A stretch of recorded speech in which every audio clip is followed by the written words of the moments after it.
Okay, welcome to our presentation. My name is Ethan, and I'm with Jeff and Isaac, and our presentation is going over our tool, PMD, which is a static source code analyzer.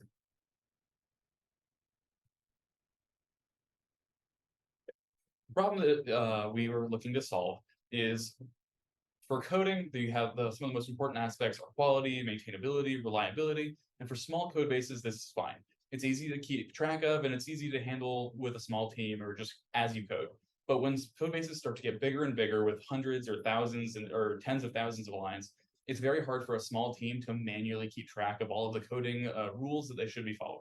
And this can be a problem when bugs and security risks start to rise because they're not able to manually go over all the code. This is a coding style, especially with it can be dealt with rules and code reviews, but it is not 100% safe. PMD is a static source code analyzer, so it does not actually execute the code, but it allows you to define rule sets, some of which are pre-made by PMD, or you can create your own rule sets for whatever custom application you might have, and it analyzes all of the code in your code base, and it checks for specific syntax rules, really whatever rules you want to go over, but it makes sure it takes out the manual part of checking your code, and it makes it much easier to find these bugs or security issues that you might have otherwise missed. All right, let's go over an example really quick of how PMD works. So we have a small class here called foo, and it's missing a constructor. And then down one more section, we have our PMD command line input, which takes in a rule set and a file. Inside that rule set, we have a rule. And then you can see this rule down here. And it's at least one constructor rule, meaning that it basically has a constraint that'll check if there's a constructor inside of a class. And when we run this command, it'll go over our small program. It'll see that there is no constructor inside foo, and it'll output this error down there, program Java at line 1, missing constructor in class. Okay, now let's go over a quick demo of PMD. So here we are in the command line in Windows. And as you can see, we have the command ready, PMD check, which is basically just the basic of the command, and then -F, which means format, and text. And there's various different formats you could do, text, HTML, some others too. And then you specify the file path for the program that you want to run PMD on. In this case, it's source repos car.io -android -SDK. And then you specify the rule set with -R. And this is a default rule set that PMD provides with various different coding style and security rules. And now let's run this. So as it runs, you'll get some different warnings that don't really mean anything.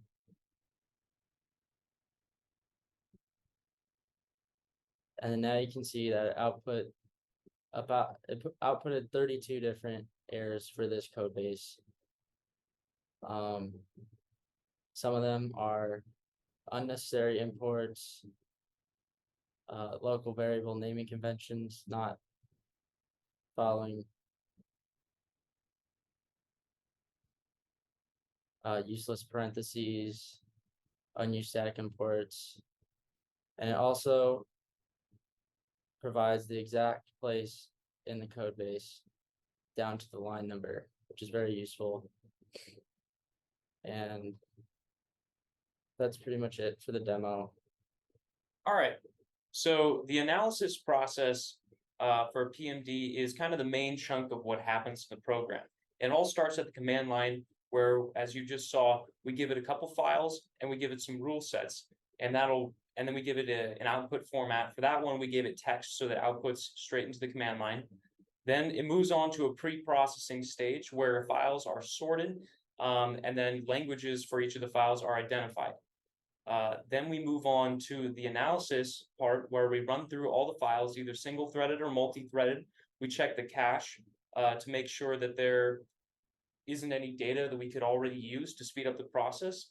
And then we parse the source code into an AST, an abstract syntax tree. And this is the main structure by which PMD is going to traverse the source code. Now, in the actual analysis section, we have a couple of different functions that can be activated called visitors. And basically what these visitors do is they follow the program as it's executing along the source code in the AST, and they help the program determine certain things about the program, like data types, context, and general data flow with identifying dependencies and interactions between variables. Then we move on to the rule execution stage, which is basically where we go along the nodes of the AST. And along each node, we identify rules that need to be checked, and we check those rules. And if there are any failed constraints, we give that to our output. And then PMD outputs that at the end of the program. Now we're going to go into our two tests that we conducted to evaluate PMD. The first test was over a smaller program called card.io-android-SDK, which is essentially a software development kit that provided credit card scanning for Android apps. And this consisted entirely of Java code and was approximately 149 megabytes and 59 files in size. Our goals for this were to analyze for security, since this was a program that dealt with sensitive information in credit cards. And we also just wanted to analyze it for general coding style rules and see how it did in that aspect. Our result was that PMD outputted 32 errors in 5.8 seconds, which is pretty quick. And these errors included unused imports, useless parentheses, empty documents, not following local variable naming conventions, modifying visibility, and utility class having non-private constructor. And you saw all this in our demo. We found that there were no security issues, which was our goal. And so this is a program that did a good job with coding style and security. Our second test was over a larger program. It was called Actor Platform, and this was an instant messaging app for Android, iOS, and web. It consisted of multiple languages, including Java, Scala, Objective-C, Swift, C, and protocol buffer. It was 326 megabytes and 5,454 files, so it's quite bigger than the last program. Our goals here were to see how PMD scaled to a much larger code base and to see how it ran on languages besides Java. And we chose to test it on Java and Swift. So in our results, we found that for the Java test, PMD outputted over 10,000 issues in 30.57 seconds. And these errors included unnecessary imports, empty code structures, unnecessary code, not following naming conventions, missing braces, non-private constructors, and more. And this was this was kind of shocking compared to the last program because it had way more issues. For the Swift test, we actually found that PMD had problems applying rules to Swift code and outputted its own exceptions. And when PMD did work, it outputted 55 errors in 4 minutes and 9 seconds.